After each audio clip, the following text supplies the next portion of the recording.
Princess.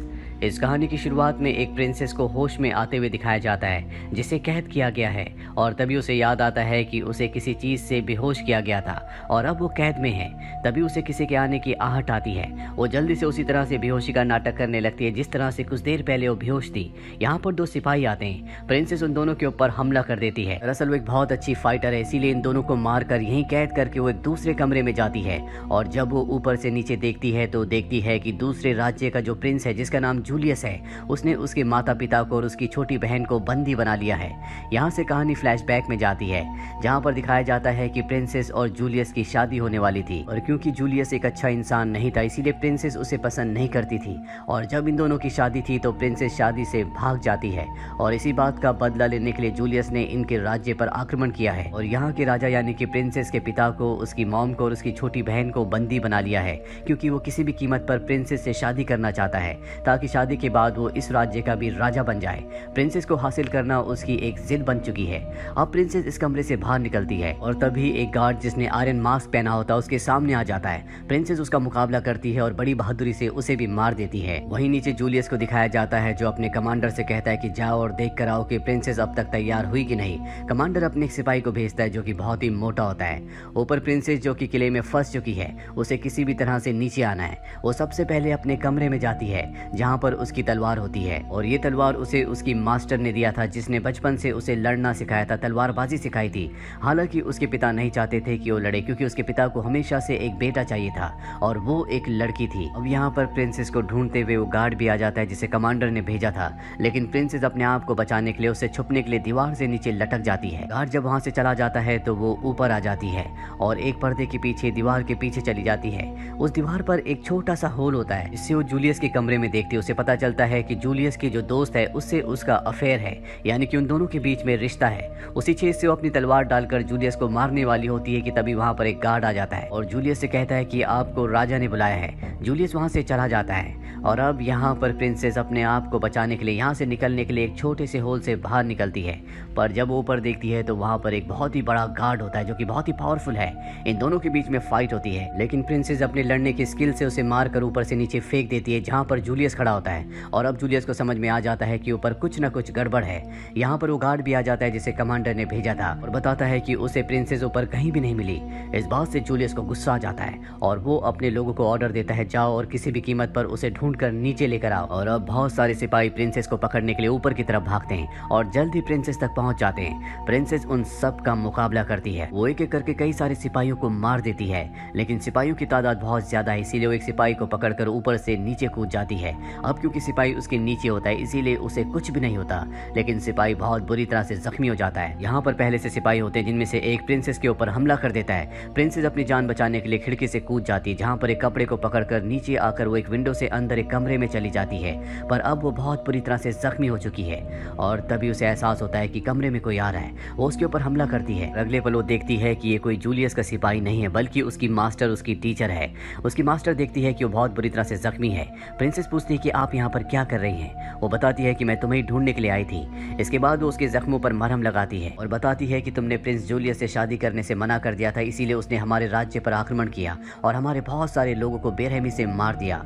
ये सब सुनकर प्रिंसेस को दुख होता है। उसे लगता है कि ये सब कुछ उसकी वजह से हुआ है और उसकी मास्टर कहती है कि इसमें तुम्हारी कोई गलती नहीं है। यहाँ से निकलने का पानी का एक रास्ता है जो मुझे पता है, हमें वहाँ से निकलना होगा। और अब दोनों के दोनों यहाँ से आगे बढ़ते हैं और किचन में पहुँच जाते हैं जहाँ पर जूलियस के कुछ सिपाही वहाँ पर एक लेडी को परेशान कर रहे होते हैं। इसके बाद ये उन सिपाहियों के ऊपर हमला करते हैं और उस लेडी को वहाँ से जाने के लिए कहते हैं। ये बहुत अच्छे फाइटर्स हैं इसीलिए एक एक करके सभी को यहाँ पर मार देते हैं। अब यहाँ पर जूलियस की वो दोस्त जिसके साथ उसका अफेयर होता है, जिसका नाम मोयरा है, वो आ जाती है। वो एक बहुत ही अच्छी फाइटर है और उसके पास एक हंटर है जो कि बहुत ही खतरनाक हथियार है। उस हंटर से वो इन दोनों के ऊपर हमला कर देती है और प्रिंसेस के गले में उसे अटका के उसे ऊपर लटका देती है। प्रिंसेस की मास्टर मोयरा के ऊपर हमला करती है। इन दोनों के बीच में फाइट होती है और इसी दौरान वो उसे एक पंच मारती है जिससे मोयरा पीछे जाती है और प्रिंसेस छूट जाती है।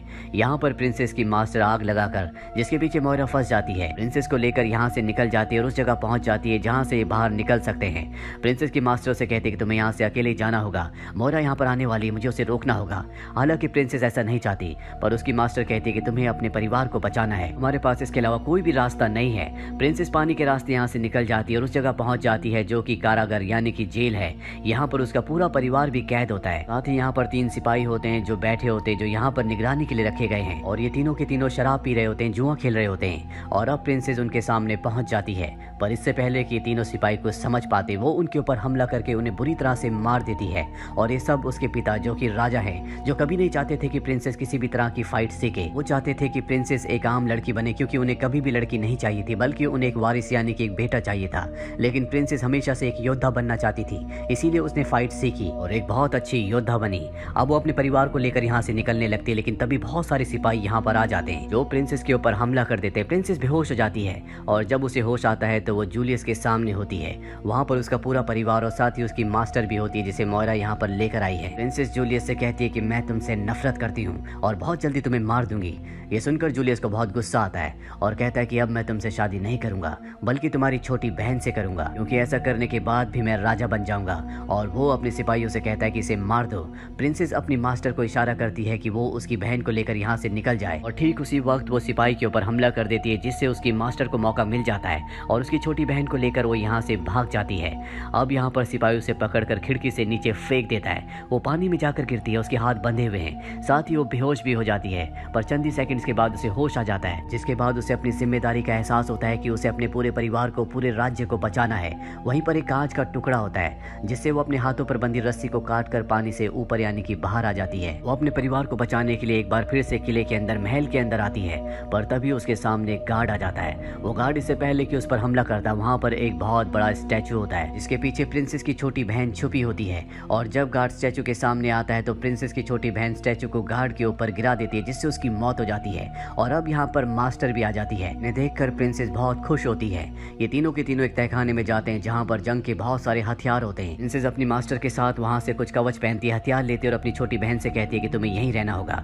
और इसके बाद ये दोनों के दोनों बाहर निकल जाते हैं, जहाँ पर जूलियस के कई सिपाहियों को मारते हैं। जूलियस को पता चल जाता है कि प्रिंसेस अब भी जिंदा है, इसीलिए वो बहुत सारे सिपाहियों को भेजता है और कहता है कि उन दोनों को खत्म कर दो और प्रिंसेस की छोटी बहन को किसी भी कीमत पर यहाँ पर लेकर आओ। वहीं जूलियस की छोटी बहन को दिखाया जाता है, जिसने युद्ध के कवच पहने होते हैं, और वो उस चर्च में पहुंच जाती है जहाँ पर उसके माता पिता को बंदी बनाकर रखा गया है। दरअसल जूलियस ने यहाँ पर शादी की पूरी तैयारियां कर रखी है।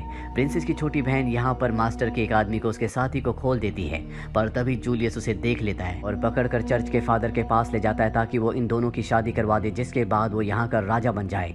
लेकिन बाहर दिखाया जाता है जहाँ पर प्रिंसेस और उसकी मास्टर दोनों के दोनों कई सिपाहियों को मार चुकी है। प्रिंसेस की मास्टर अब चर्च के गेट पर आ जाती है, लेकिन वहाँ पर मोइरा अपने सिपाहियों के साथ खड़ी होती है। लेकिन मास्टर का साथ देने के लिए उसके लोग भी यहाँ पर आ जाते हैं और वो उन सब से लड़ना शुरू कर देते हैं। प्रिंसेस भी अपनी बहन को, अपने माता पिता को बचाने के लिए अंदर जाना चाहती है, लेकिन उसके सामने मोइरा आ जाती है, जिसके बाद इन दोनों के बीच में फाइट होना शुरू हो जाती है। वही चर्च के अंदर दिखाया जाता है जहाँ पर सब एक दूसरे से लड़ रहे होते हैं। साथ ही जूलियस प्रिंसेस के पिता राजा के ऊपर हमला कर देता है, पर इससे पहले कि वो उन्हें मारता, वहाँ पर मास्टर आ जाती है और वो जूलियस पर हमला करती है। इन दोनों के बीच में फाइट होना शुरू हो जाती है।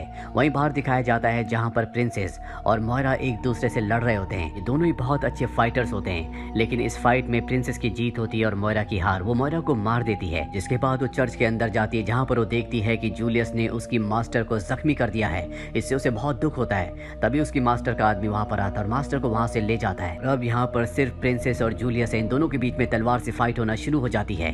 जूलियस भी बहुत अच्छा फाइटर होता है, इसीलिए प्रिंसेस को जख्मी कर देता है और लड़ते लड़ते उसे चर्च से बाहर ले जाता है, जहाँ पर वो अपने घुटनों पर बैठ जाती है और जूलियस की तलवार उसकी गर्दन पर होती है। जूलियस ऐलान करता है कि अब से यहाँ का राजा मैं हूँ, मेरे सामने कभी कोई कुछ नहीं बोल सकता। यहाँ पर प्रिंसेस जो पूरी तरह से मजबूर होती है, जो बहुत ज्यादा जख्मी है, बहुत ज्यादा थक चुकी है, उसे अपने मास्टर की बचपन की वो बात याद आती है जो उसे फाइट के दौरान उसने बताई थी कि लड़ाई के दौरान अपना पूरा ध्यान अपने दुश्मन पर और लड़ाई पर रखना चाहिए और जब भी तुम्हें मौका मिले उसे खोना नहीं चाहिए। प्रिंसेस यहाँ पर पूरी तरह से शांत होती है, इसीलिए जूलियस उससे कुछ वक्त के लिए अपनी नजर हटा लेता है और इस बात का मौका पाकर प्रिंसेस उसी की तलवार से उसे मार देती है और इस तरह से जूलियस का खात्मा हो जाता है। इसके बाद प्रिंसेस अपने पिता को उनका ताज पहनाती है। यहाँ पर उसके पिता को, जो हमेशा एक लड़का चाहते हैं, अपनी बेटी पर यानी कि प्रिंसेस पर गर्व होता है और वो ऐलान करते हैं कि मेरे बाद मेरे राज्य को मेरी बेटी संभालेगी, क्योंकि बेटियां बेटों से कम नहीं होती। साथ ही हमारे राज्य में जो भी लड़की जो करना चाहे वो कर सकती है, क्योंकि आज से उन सबको उतना ही अधिकार है जितना कि लड़कों को है। यहाँ पर प्रिंसेस अपनी मास्टर को देखकर बहुत खुश हो जाती है, क्योंकि अब भी वो जिंदा है। और इसी के साथ ये फिल्म, ये कहानी यहीं पर खत्म हो जाती है। उम्मीद करते हैं कि आपको ये कहानी पसंद आई होगी।